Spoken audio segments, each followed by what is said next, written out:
So again, welcome everyone. This is our third annual conference. We're so excited that there's been so much work to prepare for today. We have over 300 people that have come today to join in discussion to explore solutions for social isolation. My name is Janet Hunt. I'm the Executive Director for the Vermont Association of Area Agencies on Aging. Our topic today, exploring solutions for social isolation, was the #1 most important topic chosen, voted as the theme for this year's conference. And that's based on last year's conference evaluation feedback. That's what the participants at last year's conference wanted this year's conference to be. And here we are today. This has been a one-year project in the works to come together from across Vermont. And so we have folks here from Vermont, New Hampshire, Massachusetts, and Maine, once again, sharing our knowledge and passion about the topic. We have over 36 fantastic presenters today who've been working tirelessly on ways in which we can help reduce loneliness and social isolation among older Vermonters. We have nearly 30 exhibitors and sponsors who want to be a part of the solution. So be sure to please check out their exhibit tables. You also have a piece of paper on your table that talks about hooking up to your mobile app, the Expo mobile app, and that will help you get acquainted with what the sessions are today, and also there's a mini evaluation on each of those sessions too. At the end of the, maybe next week you'll be getting another email from me that will ask you to provide evaluation results for this event. So regarding the sponsors, I just want to say that, for example, AT&T is our major sponsor today. Not only our sponsor, but the company behind our important toll-free 800 number for the helpline, where hundreds of older adults and family members call into each of the 5 area agencies on aging to talk to our staff, to find out about rides, or where they can get a warm meal, or where they can get fuel assistance, or where they can sign up for a falls prevention class. We, our staff at the area agencies on aging, help to make those connections happen, to help reduce isolation, and therefore improve the overall health of older Vermonters. So at this time, I'd not only like to thank our sponsors and our presenters, but I want to have all of us extend a thank you to our dedicated staff at the area agencies on aging. So please. Will all of Council on Aging staff please stand, and board members, please. Yay. Staff and board members of Senior Solutions, please.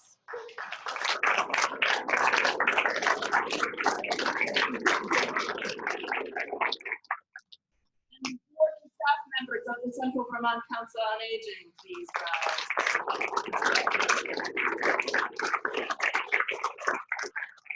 And board members and staff of AgeWell, please stand.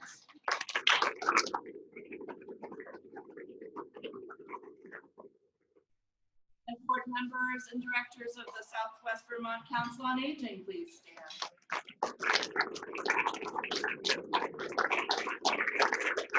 And our staff of the Vermont Association of Area Agencies, please stand. Donna and Nita. So now I'd like to tell you that our work on behalf of older Vermonters requires a great amount of advocacy at all levels. And where is Dave? Right here. Hi, Dave.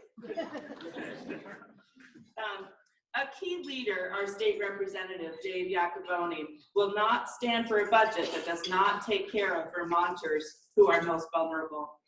Dave Yacovone is in his 4th term as a state representative.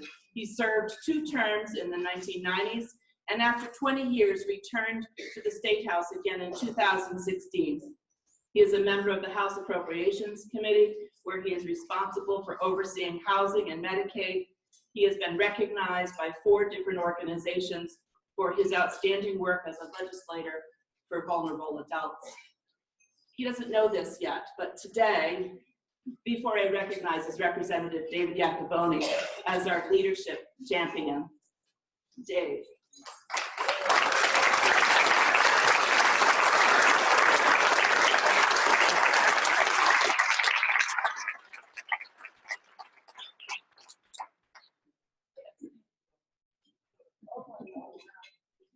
Here we are.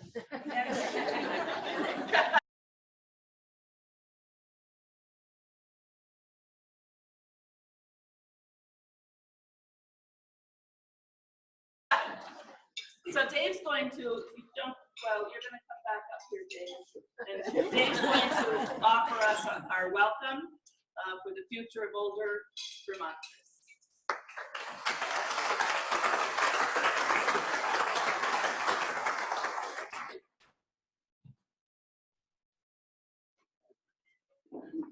Feel the earth moving under my feet a little bit.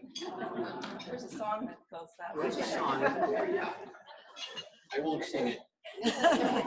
Trust everybody can hear me. Before I start, I just wanted to take a moment to acknowledge the acting commissioner of Dale. I don't know if you all know Camille George. Camille, could you just stand and give people a wave so they can see you?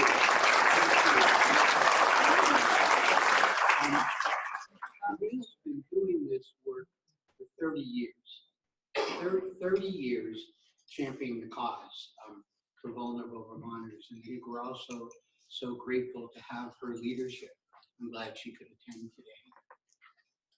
I was asked to talk about the future of aging in Vermont, and I don't want you to think this is a bait and switch of any sort, but I'm going to reframe the issue and reframe the question just a little. The question isn't really complicated.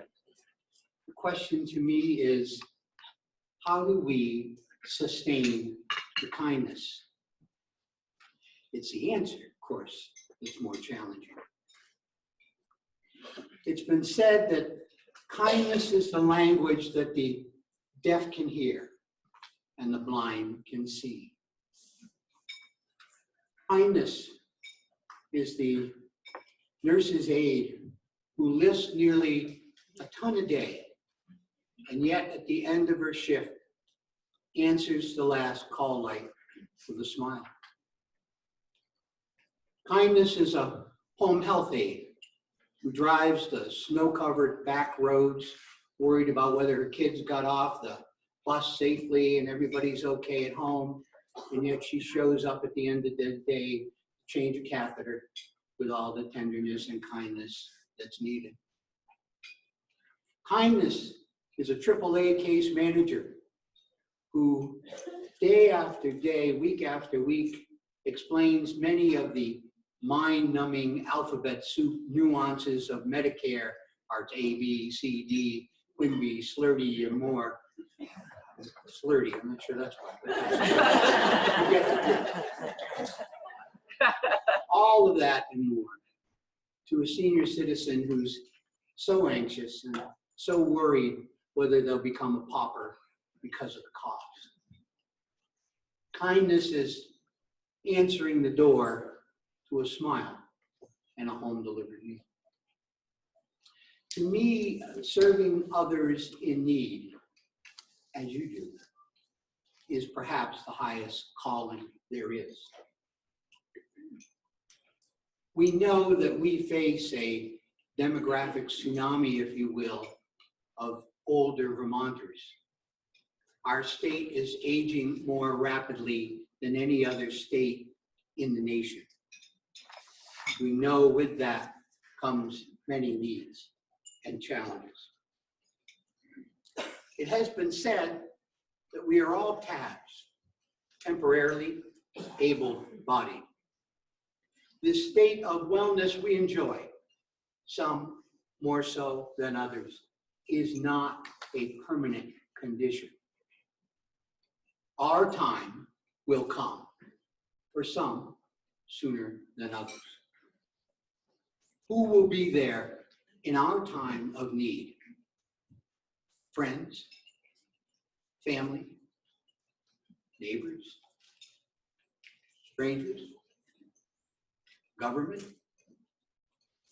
Who will answer the call when we struggle to feed ourselves, to bathe ourselves, to toilet ourselves, to move from bed to chair, to dress ourselves? Who will be there in our time of need? As more and more Vermonters age and come with growing needs, we have to ask ourselves if we have the ways and means to meet the challenge. More resources will be needed in quantities perhaps none of us might have ever imagined.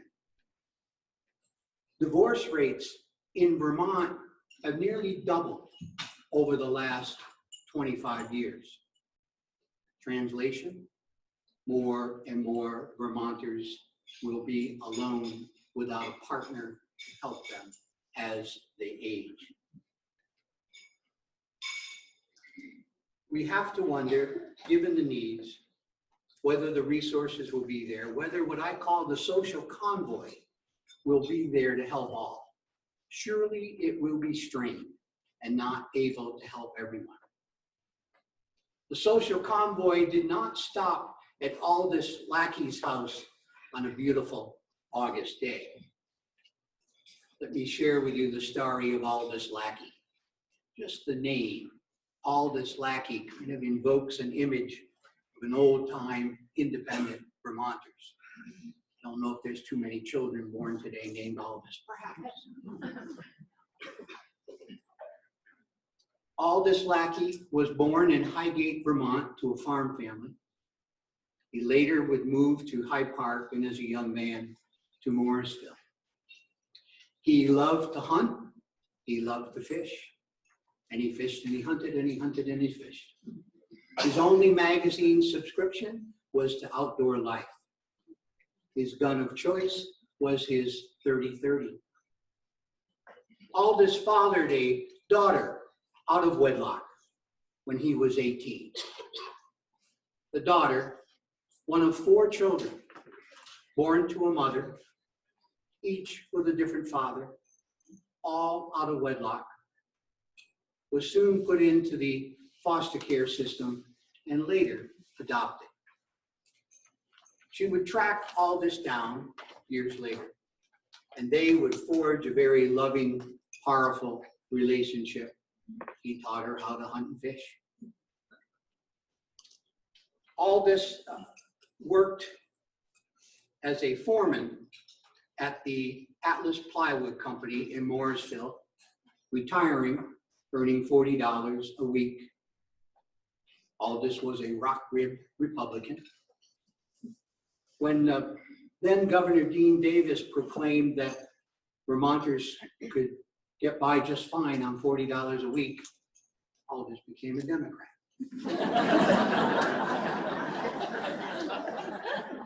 Aldous was a champion billiards player, cleaned the table with ease, was an incredible horseshoe player. He was very gifted in many ways. Aldous was independent. Cancer would catch up with Aldous later in life, as it did with his daughter, who died from the disease at a relatively young age. The pain was challenging for Aldous. He ultimately would lose half of his jaw. His doctor told him as he began to deteriorate at that time, the local nursing home was in the cards for Aldous. Aldous was fiercely independent. He would not go to the senior meals program, despite urging from his grandchildren. He didn't want anybody coming to his house with a home-delivered meal. He just wasn't very outgoing. The pain would become very difficult to manage. He became delirious because of the medication. And he spoke of thousands of spiders coming out of the walls of his apartment. Aldous Lackey on an August day walked by his neighbor who, with his .30-30 rifle, and she said, "Where are you going, Aldous? What are you doing?" He ignored her, but calmly kept on walking to his woodshed. Soon thereafter, single gunshot rang out through the community. Aldous Lackey was 81 years old when he took his life. Mother Teresa has said, to paraphrase her, the very worst kind of poverty of all is not the poverty of hunger, not the poverty of homelessness. The very worst poverty of all is feeling you are alone, feeling that no one cares about you, feeling that you don't matter. The situation my grandfather, Aldous Lackey, experienced was not an isolated one. Diseases of despair, sadly, are common. Poverty, coupled with loneliness and illness, can be a powerful toxic elixir. They are the three legs of the stool of despair. Many Vermonters will struggle. Many older Vermonters struggle with poverty. The pernicious undertow of poverty consumes many whole. 8 out of 10 Americans live paycheck to paycheck. 42% of all seniors retire broke. 401ks have replaced the predictability of traditional pensions, and with them come risk. They require now a financial literacy that many just don't have in this new world of retirement. We know in the last Great Recession of 2008, thousands were forced back out of retirement to work because their savings in many cases had been halved, cut in half. Many struggle with that, and poverty is known to too many. Now, in our little discussion and the time I have left, I'm going to turn to the hard part of this conversation. The answers. Let me be clear. I am not so presumptuous to think I could stand here and tell you all, here are the answers to solve this problem.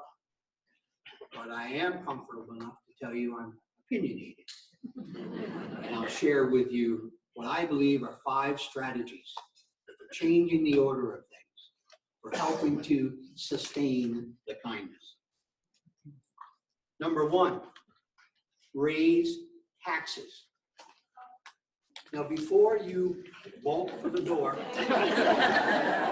before you break out in a rash of discomfort, hear me out. Do not raise taxes on ordinary, hardworking Vermonters. Raise taxes on the some 4,900 tax filers in Vermont who earn on average $1.1 million.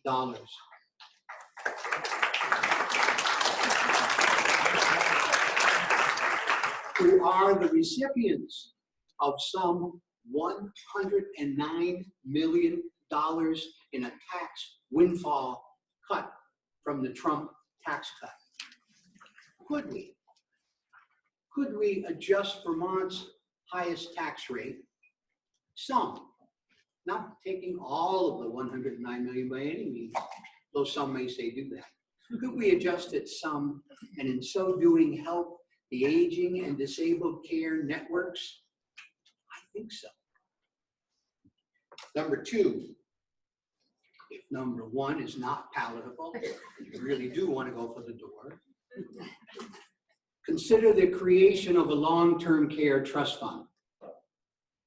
modeled after Social Security. 23 years ago, the Vermont House of Representatives voted overwhelmingly, with 95 votes, to approve a long-term care trust fund for Vermont. It failed in the Vermont Senate by just 3 votes. The idea is not that complicated. Each of us contributes a little based on our earnings so that some of us can get a lot in our time of need. Number 3, Vermont spends approximately $6 billion a year on healthcare, roughly $10,000 for every man, woman, and child in the state. Could we divert just 1% of that $6 billion to go to the aging and disabled care networks? Some $60 million made available.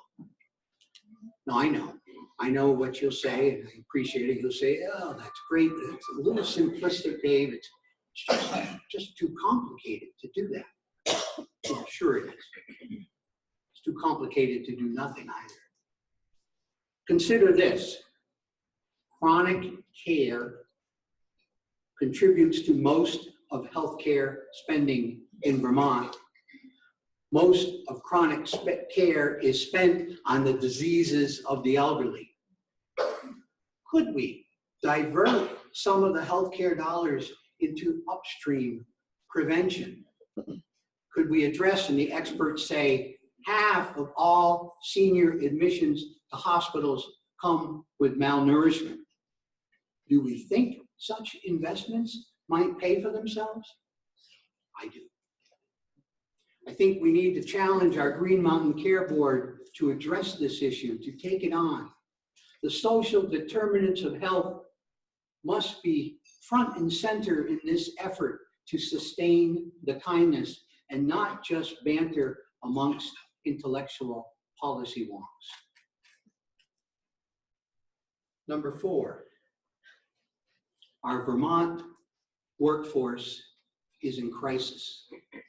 There is a shortage of workers, and it will continue to increase in the face of exploding demographics.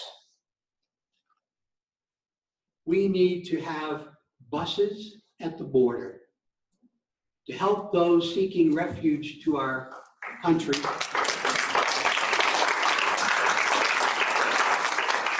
and greet them with humanity and kindness and help them adapt to our culture, perhaps our weather. We need to create welcoming communities. We need to say to Washington that when the pendulum of justice swings back into the direction of kindness, we will be there to help refugees in numbers far greater than any of us ever imagined.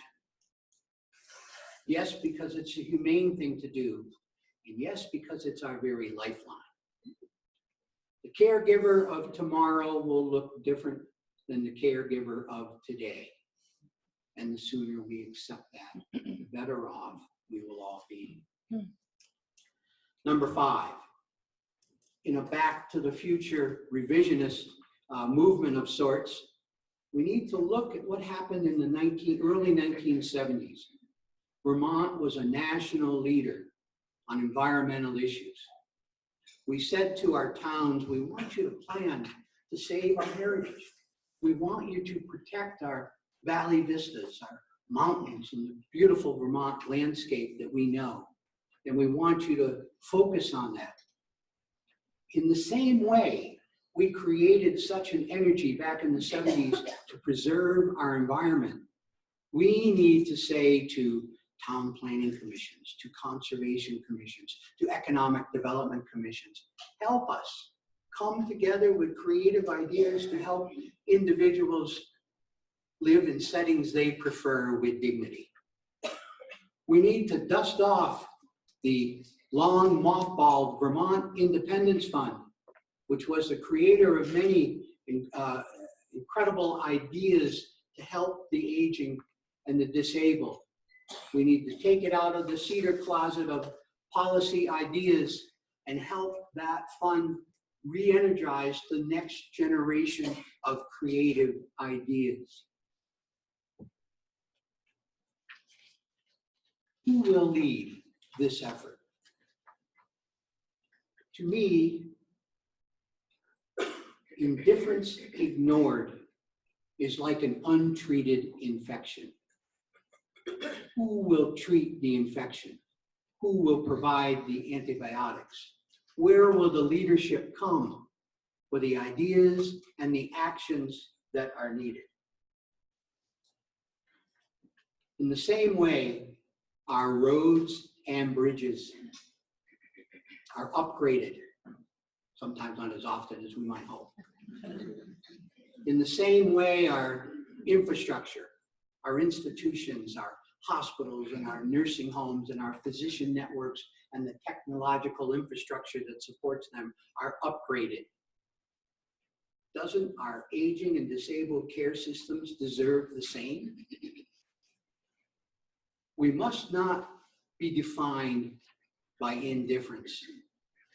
These systems must not atrophy on our watch. Here we sit, side by side, shoulder to shoulder, not as political partisans, not as foot soldiers in some undefined movement, but we are united by the fact we all care deeply. We all care deeply about our neighbors in need. It's been said that we all have the power. We all have the power to do nothing, to sit back, to disengage, to let someone else step forward and deal with the problems that come about. Some use that power with reckless abandon.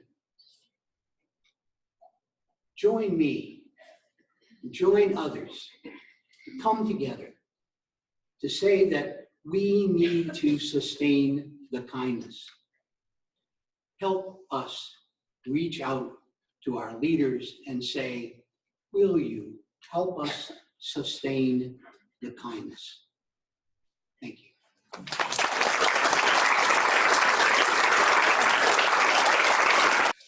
We can't help but notice how significant AARP is in working on the many challenges that face older adults throughout our country, throughout our nation, and throughout Vermont, of course.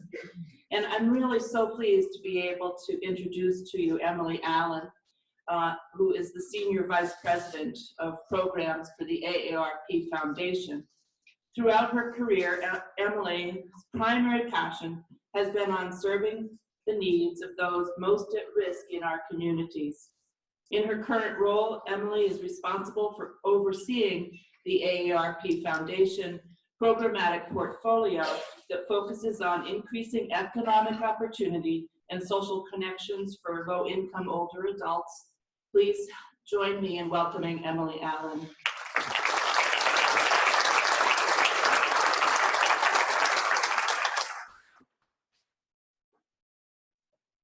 Good morning. It is a hard act to follow, but one that I'm thrilled to do so. You know, when you're invited to speak, you're never quite sure, you know, if it's going to click well, you know, and so I'm just thrilled by what you had to say and the focus on the issues of kindness and addressing issues of senior poverty and the interconnectedness between economic opportunity and social connection. So thank you. It's an honor to follow you.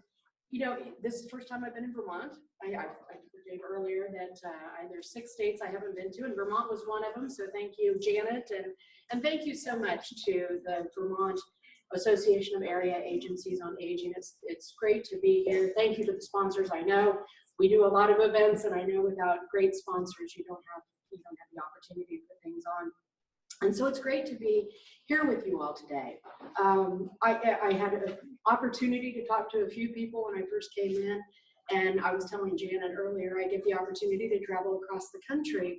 And when I walked into this room and I saw the number of people are here that are truly focused and interested and excited and passionate about looking at and solving the problem of social isolation, it just warmed my heart. AARP Foundation has been looking at the issue of social isolation for about 7 or 8 years at this point. And so we're excited to see this kind of momentum and growing dialogue across the country. But even in the short time I've been in the room, I know this is a room of problem solvers. You solve problems every day. You don't think about it sometimes. It's for you, it's helping Mrs. Smith or Mr. Jones, but you're solving a problem. And I think it's this collective dialogue that can be so incredibly helpful. And my goal, as I go around to different communities and speak on these issues, is to, from a national perspective, begin to look and see where are their themes and where are their successes in these, more community-based dialogues that we can raise up to more of a national level. So I'm excited to be here with you today. I want to build on what Dave was talking about. A future without senior poverty and a future without social isolation. Let's take a minute to think about what a vision would look like. Because I think over today, and I've looked at the sessions that you are going to have, you're spot on to the types of dialogue that we need to have in order to really create that vision together. In this future, older adults would never have to choose between buying groceries and paying for medication. But yet I know that you see that every day in your communities. Between paying for rent or paying for heat. They would be financially stable. They'd have access to good, nutritious food. They'd have the strong social connections and stay engaged in their communities. They'd be able to get to medical appointments. We were just talking about that. Get to medical appointments and socialize with their friends. Their health would not be at risk as a result of not having enough resources or enough connections. They would have safe, healthy, affordable housing so they could live as long as possible in the place that holds their fondest memories. Excuse me, I don't know why I get choked up about every time we say that. We look at AARP Foundation, we look at all of those issues. So we focus on economic opportunity and social connection, in particular food security, income security. Do people have enough income coming in the door? Obviously the issue of isolation and the issue of affordable, safe, and healthy homes. But the fact of the matter is, those are interconnected issues. And far too often, and I know you experience this as well, because we're all somewhat beholden to funders.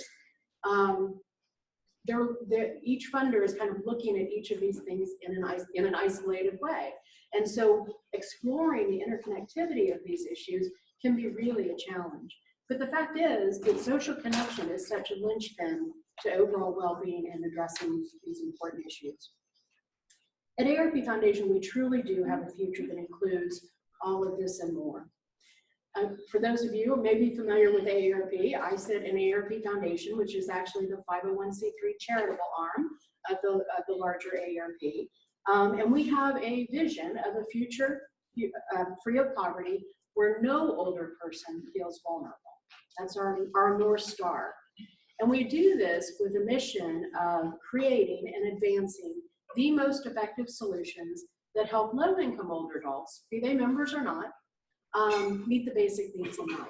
And so those basic needs track just along with what I was talking about: food on the table, good food on the table, food that you want, need, and deserve as an individual, social connections, safe, healthy, and homes, and enough income coming in, where economic opportunity and social connectedness are available to every older adult, regardless of geographic or demographic factors, where the quality of life and even life expectancy is not based on a zip code. Our collective work is important because 1 in 3 adults over 50 have an annual household income of less than $40,000, which puts them at risk of not having enough to meet their basic needs. Doesn't mean that everybody in a lower income category is not meeting their basic needs, but we know that, in fact, it could be one life event away. Maybe you're doing okay, but a spouse dies, or a health crisis occurs, or you begin to have a caregiving responsibility that suddenly life doesn't go as planned. You planned so well. And you know, I take exception. I've been in this space for a long time, and so often, when someone is struggling as an older adult, there's a sense or a tendency to kind of blame them. We would never, if a child was in poverty, we would never blame that child for being in poverty. But there tends to be a tendency in this world to blame older adults. You must have done something wrong. You lost that job. Well, why did you lose that job? Well, maybe you didn't plan well enough. You didn't save well enough. So we want to change that dialogue and move it away from blaming individuals that find themselves struggling, because guess what? It could be any of us at any given time. There's often a misperception, as we know, that older adults in America have what they need in the way of income and social connections. But the truth is that more than 37 million people over the age of 50 are either already in poverty or just one life event from slipping away. And 17 million older adults are experiencing social isolation. 10 million people over the age of 50 live below the poverty line. And this is interesting. I'm so glad you brought up workforce, because it is such a critical component. We think sometimes of people maybe who have lost jobs or taken a step out of the workforce, but the fact is that 13.2 million employed older adults don't make enough to meet basic expenses. So these are people getting up every day and going to work, sometimes working a couple jobs and still not making enough. And let's really bring this home, because I think part of what I try to do is give you all some thoughts and ideas and stats that help you carry that back to your community. So what does this mean? Certainly we know it means something on an individual basis. But the fact is that mortality rates increase as poverty increases, with the effect being most dramatic in 24 to 44 and 45 to 64. And we know that systemic gender inequalities that women face throughout their lifetimes are amplified by aging. As they grow older, women are twice as likely as men to be poor. Even older adults who are able to meet their basic monthly expenses can quickly lose their financial footing when confronted by events outside of their control. We know that financial issues, and I'm going to now kind of pivot a little bit and talk about how social isolation impacts some of these issues. We know that financial issues are actually compounded by social isolation. When social connections dissolve, the negative effect on mental and physical health is tremendous. We did a study a number of years ago that looked at the fact, and you may have heard this stat before, that being socially isolated is as bad as or worse than smoking 15 cigarettes a day on your health. So let that sink in. And there's such a passion around getting people to quit smoking and be healthier, but social isolation has the same impact as smoking 15 cigarettes a day. We know that social isolation is a growing public health concern, so we've got to rally individuals, health providers, health insurers, et cetera, to understand that there is an impact on their bottom line when it comes to social isolation. We worked with our AARP Public Policy Institute last year, and they did a study that looked at the fact that an estimated 4 million older adults enrolled in traditional Medicare are socially isolated, leading to an additional spending by the federal government of almost $7 billion a year. There's a bottom line impact on the Medicare system for individuals being socially isolated. 1 in 5 Americans 65 and older are socially isolated. Lack of accessible, affordable transportation, medical conditions, and other challenges can limit social interactions, as well as the ability to get to medical care and get to health and resource healthy food. But stating these contributing factors is a bit of an easy way out. Social isolation also stems from the fact that our society has moved away from placing a value on personal interaction with friends and family and neighbors, often in place of replacing it with technology. Our society has moved away from valuing kindness. I love that as you started talking about that, I'm like, oh, it's spot on. The importance of neighbors helping neighbors. Our skills for making social connections often erode. So I want to tell a story. Thank you so much for sharing the story of your grandfather. So I work for AARP Foundation. We focus on social isolation. I'm going to preface that. So I live in Alexandria, Virginia, just outside of DC. And we moved there, about 7 years ago. And there was an older woman living across the street. Nice neighborhood. And I would observe her. And I could tell she lived alone. I never saw anybody else kind of over there. And so I'm guessing maybe when I was leaving a couple times, maybe I waved. I'm not honestly sure if I did. I would see her out getting the mail. And I also knew that she must have worked I lived just pretty close to Mount Vernon. And I would see her, because they wear a particular uniform, walking. I was very close. So she would be walking either up to the bus or actually on a nice day would be walking up. But again, never said hi. Never, don't know her name. And one day my husband and I were leaving. It was in the morning. It was pouring down rain, kind of a day like yesterday. And I saw her beginning to leave. I knew where she was going in all likelihood. She was dressed and it was literally pouring. And I was coming down our driveway. And there was something, again, I work for AARP Foundation, we focus on social isolation. And there was something in my brain said, you know, we should stop and offer her a ride. But I didn't. Something inside of me said, oh, I don't want to embarrass her. I don't know her name. That moment of kind of discomfort that you think, oh, I don't know this person and they would be my car. And the whole thing, I mean, for whatever reason, and you have those split second moments where you can act or not act. And I chose not to act. And so we went on, and I'm sure she was fine. She had a big umbrella and that kind of thing. And a few weeks later, she passed away. And that has resonated with me so much because that is my story. And I'm sure you all have personal stories of really hitting home that here I am. I work on these issues. I know these issues. And something stopped me from acting. So I think, that's the message I carry to say, let's think why. Let's not just take it at surface value and figure out what stops us from acting. And how do we help neighbors and bring back that kindness?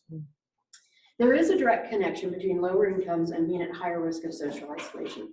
It's not a one-to-one per se, but AARP Foundation study by the University of Chicago recently found that income is in fact a significant factor in whether older adults are socially isolated and in their overall health, happiness or feelings of loneliness. The finding was confirmed last year in a survey exploring loneliness in the United States in U.S. adults age 45 and older. The survey found that nearly half of midlife and older adults with annual incomes of less than $25,000 report being lonely. This means, of course, that low-income seniors already struggling to secure the essentials are also at higher effects of negative health implications from feeling lonely or being isolated. They are more likely to have health problems, which can then lead to serious financial implications. So it's a vicious cycle we get into, isn't it? The burden of social isolation is even worse for low-income older adults from underrepresented communities. People of color, members of the LGBTQ community, immigrants, refugees, and those living in rural environments are already marginalized in society, and they also face disparities in accessing services or culturally appropriate care. So while we're looking at ways to prevent social isolation among all older adults, we're acutely aware of the challenges that confront marginalized populations and those living in poverty. In looking for ways to ensure that our aging population remains healthy and fulfilled through decades of what we once called old age, it's become clear to us the community, you as a community, need to be part of the solution. I have worked at the AARP enterprise for over 24 years. It's still so hard to believe. I'm usually the context setter in the organization. People want to know why we're doing something. Go see Emily. She usually knows, why we're doing it that way. And it's an understatement to say that during that time, during my 24 years, the world has undergone a lot of changes. So I reflect a lot on that 2+ decades.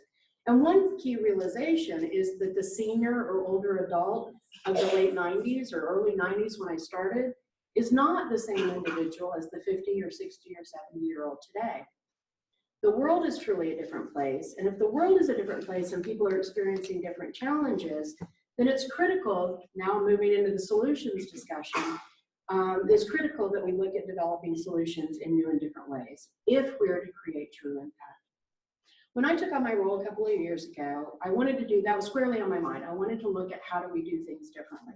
Now, don't get me wrong, AARP Foundation has a great, outstanding track record, as I know you all do in your communities, of really making a difference. But I think it's incumbent upon all of us of looking at new and different ways of tackling these ever-growing challenges. About 5 years ago, AARP Foundation made a very purposeful decision to integrate innovation and lean startup methodologies into our program design and development, to ensure that we had a highly rigorous process for identifying the right solutions at the right time, and to ensure that we were making the right investments in our work and supporting the work of other organizations. As we integrated this new process into our daily mindset, we had a few learnings, and I kind of wanted to share those with you. First, we'd sometimes been guilty of creating a really cool solution and then going out to find a problem for it to solve. You know, people tend to fall in love with solutions, and we had to take a step back and say, well, that's really neat, but would anybody want to use it or do it or take part in it? So that was really a key component. Second, we realized that, you know, often we think of innovation as like, okay, that's that innovation group over there, those social entrepreneurs. But it's actually, we needed to make sure that it really became a part of everyone's job, that everybody was thinking about what's the need that people are really experiencing. Let's dig into not just the surface need, but what's the underlying cause. That's nice, they have that need, but would there be a demand for the programs that you're offering? And so it was very important to make that culture shift, to make sure that everybody was asking those questions as they thought of new programs to build. And third, we really had to align the talent and experience of our staff with our innovation mindset in order to achieve our goals. So we began to onboard individuals who had experienced or been part of social entrepreneurship and social enterprise development. And I know you all do this all the time, but at the center of our approach is human-centered design. We have to start with the individuals that we're trying to help from the very beginning, involve them in the conversation. And we've been guilty of the past of sitting around a really nice boardroom in Washington, D.C. and thinking of the coolest solutions that would work for me and my colleagues, but would not work for the very individuals that we're trying to help. So I remember the first day we did a big human-centered design experience where we invited individuals, low-income older adults from a variety of communities in, and just listen to them, listen to what they were experiencing. And you have to listen because we know, and you all know, I'm preaching to the choir here, that older adults are probably the last ones to raise their hand and ask for help in many ways. And so I remember we did, I was doing an interview with somebody, and we don't presuppose a solution, so we were just getting to know them. And so started with the idea of, well, how did you get here today? Here we are in downtown DC, and came from communities around the area. Did you have any problems getting here? No, no problems. Okay, well, tell me how you got here. Well, I got up at, I had to get up at 5 because then I had to walk to the bus stop, and then I had to take 3 buses. I mean, so it just evolved that on the surface, it was no problem getting here because that was part of their kind of everyday life. But when you dug into it, it was like, holy cow. Think of the experience that, we had our 10 o'clock meeting and they had to get up at 5 in order to be sure to be there. So that's the kind of dialogue that we tend to have. Each year we aim to launch 4 or 5 new solutions that will equip low-income older adults with the skills and resources to increase their financial stability and help them stay connected to each other and to their communities. So I have a short video that I wanted to show because it actually does lead into one of the solutions that we've launched this year around helping people stay socially connected. A quick video that kind of gives a highlight of what we do. But you saw in the video an example of how we're using voice-enabled technology to improve the lives of low-income older adults in senior affordable housing. Just this year, we launched this program that's positioned squarely at the nexus of isolation and housing. Connected Communities connects low-income older adults to their senior housing communities by enabling them to access community information using voice-enabled technology. Now, this isn't something that we launched overnight, for sure. We had to do what we call sprints to determine first, would older adults even like this thing in their house? And so we test assumptions. So we made the assumption that yes, in fact, they would be okay with that, but we had to test that. We tested whether or not, okay, it's in their house. Would they use it? In fact, they did. May have used it for a variety of reasons. So slowly we began to evolve the fact and answer the question that in fact, yes, there would be demand. We answered the question about demand on the consumer side or the individual side. What we didn't realize is what a demand there would be on the part of resident services coordinators and affordable housing providers, because they saw it as a huge value proposition for them to reduce administrative burden on their staff for getting messages out to the community, for answering questions, things like that. So it's been an amazing opportunity to really look at how we provide value to not only the individual themselves, but to the housing provider as well. We developed a community hub skill that encourages participation in group activities by voice enabling a community's calendar of events and allowing residents to discover, register, and receive reminders for these events. There's also, and I know you all look at measurement all the time, we use a version of the Duke Social Support Index to measure whether or not, in fact, okay, there's an uptick in them participating in events, but is it actually having an impact on reducing their social isolation? So we developed a social check-in skill that administers the Duke Social Support Index at regular intervals to assess a resident's risk for isolation and provides proactive tips and recommendations about how to stay socially connected. All of this, as I said, is bundled with a web-based community portal that allows resident services staff to easily upload their community's full calendar of events and activities, which residents can then access through their voice-activated device. The portal also lets staff push out relevant information like notices and community news and alerts and more. In addition, we provide staff and volunteer training with a clear-cut curriculum and educational resources designed for older adults. We've launched this program in a number of communities, and we're looking to expand the reach of the program. During the pilot phase, we conducted baseline and follow-up surveys to determine the level of social support that residents perceived and actually received. Among residents who participated in the program, we were able to track measurable increases in social interaction. Residents who didn't previously interact with one another have formed new relationships and connections. They meet up to compete in trivia contests and listen to music. It's really interesting. You think of like the Alexa or other types of home devices as being in your home. They would actually bring their devices to a central room or something and have contests and listen to music together. And so we've really seen an uptick and an interesting use of this program. But obviously our interventions are not just focused solely on technology. We know that technology can be an enhancement, but it can't be a replacement for human contact. So we're looking at lower tech, more one-on-one processes. So for example, we have worked with the Motion Picture Television Association, our fund, in California and throughout the country. When you think of the motion picture television industry, you think of all the actors and we're all super wealthy and all that kind of stuff. But what you realize is there's a whole industry underneath this, or a whole range of positions and roles underneath this industry. Everything from costume designers and things like that that struggle financially as they age and as they retire. And so we've worked on looking at a helpline or pairing volunteers who are in that industry with others who are struggling in that industry because it's a natural affinity there. So I know many of you are working on various kind of affinity group relationships, whether it's veterans or others. And so one thing that we've developed is rather than everybody having to recreate the wheel, we provide some of the technical assistance and tools if in fact you want to get kind of a volunteer helpline established or a volunteer match line where people work kind of one-on-one with individuals that may be experiencing isolation or loneliness.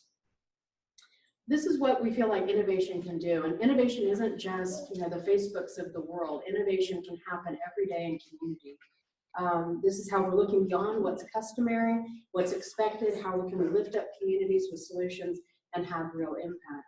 This is how we can change vulnerable older adults from the face of poverty to the face of resilience.